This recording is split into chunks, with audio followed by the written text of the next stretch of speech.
Hinamon ni Duterte ang ICC na dumating na kaagad daw at hulihin na siya. So ito na ngayon po.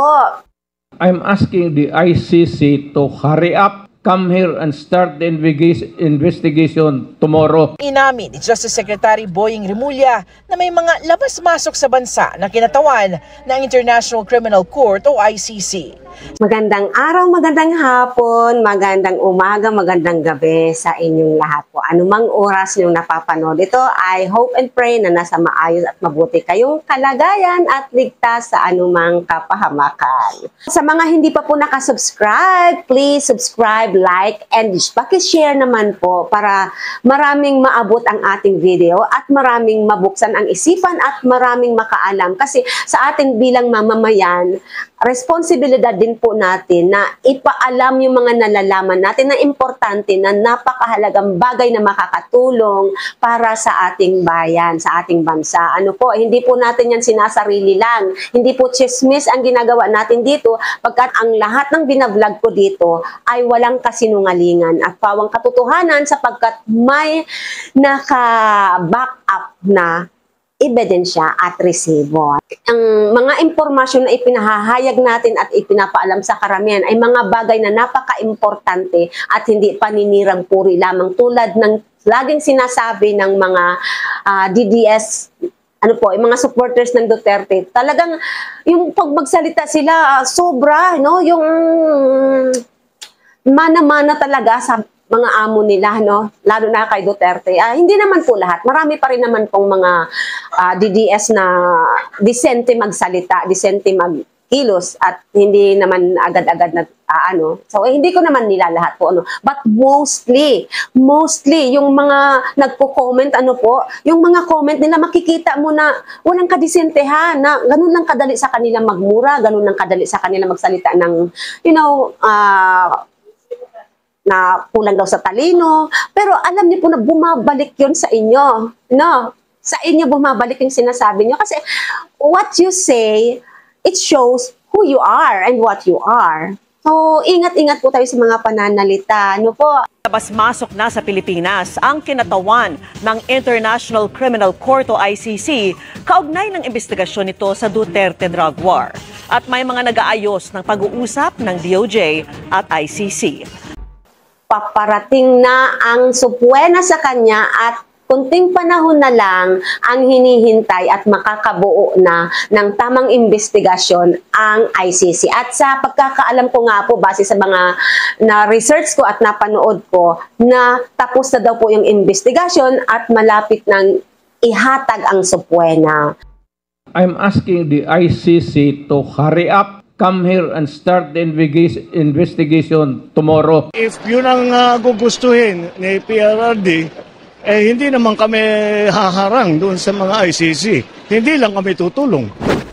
2 buwan lang matapos ang magkasunod na pahayag na yan ni na dating Pangulong Rodrigo Duterte at Pangulong Bongbong Marcos, inamin ni Justice Secretary Boying Rimulya na may mga labas-masok sa bansa na kinatawan ng International Criminal Court o ICC. Totoo na po na pabalik-balik ang ICC dito sa ating bansa. At tinitingnan na nga po ang mga impormasyon na mahahalaga at hihingi na ng mga kung sino pang gustong tumistigo laban sa kay Duterte sa kanyang war on drugs. Sa mga biktima po na gusto daw na tumistigo, ngayon ay hinihimok ng ICC na makipagtulungan at lumabas. Inamin ni Justice Secretary Boying Rimulya na may mga labas-masok sa bansa na kinatawan ng International Criminal Court o ICC. Sabi niya sa international news agency na Reuters, alam niya ito dahil sa ulat ng mga taga-human rights community na kausap ng ICC. Sabi pa ng kalihim, posibleng mag-usap sila at ang ICC at may mga namamagitan na para dyan. May mga partikular na punto kung saan pwede ang kooperasyon pero kailangan linawin ang mga hangganan nito na hindi pa dinetalye. Git ni Rimulya, pwede ang kooperasyon sa International Tribunal sa ilalim ng batas. pagdidiin ng palasyo, hindi nagbabago ang paninindigan ng Pilipinas na 2018 pa tumiwalag sa Rome Statute o ang tratado na bumubuo sa ICC. Marami na naman tiyak ditong manggigigil. Marami na naman tiyak na mambabash.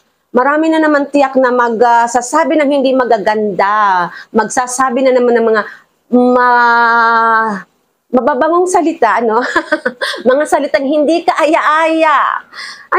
Tayo mga vloggers dito, especially po sa mga BBM vloggers, government vloggers, ay tayo po ay iniiwasan natin na magsalita ng hindi maganda. Bawal po sa atin ang magmura.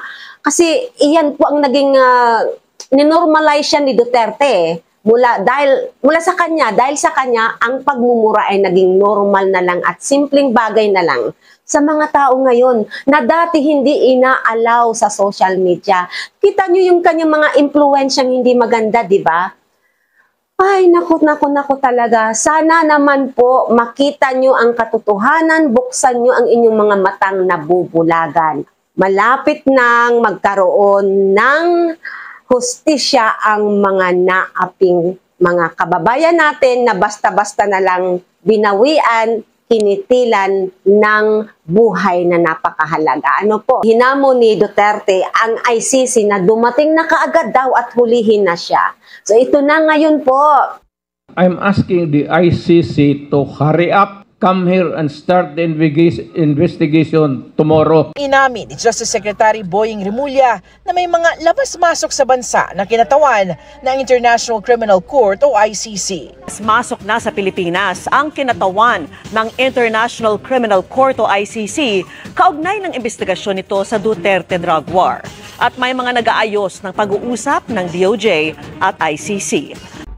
Paparating na ang supwena sa kanya at kunting panahon na lang ang hinihintay at makakabuo na ng tamang investigasyon ang ICC. At I hope nakapagbigay na naman po ako ng napaka-importanting impormasyon sa inyo at huwag niyo pong kalimutan sa mga hindi pa nakapag-subscribe.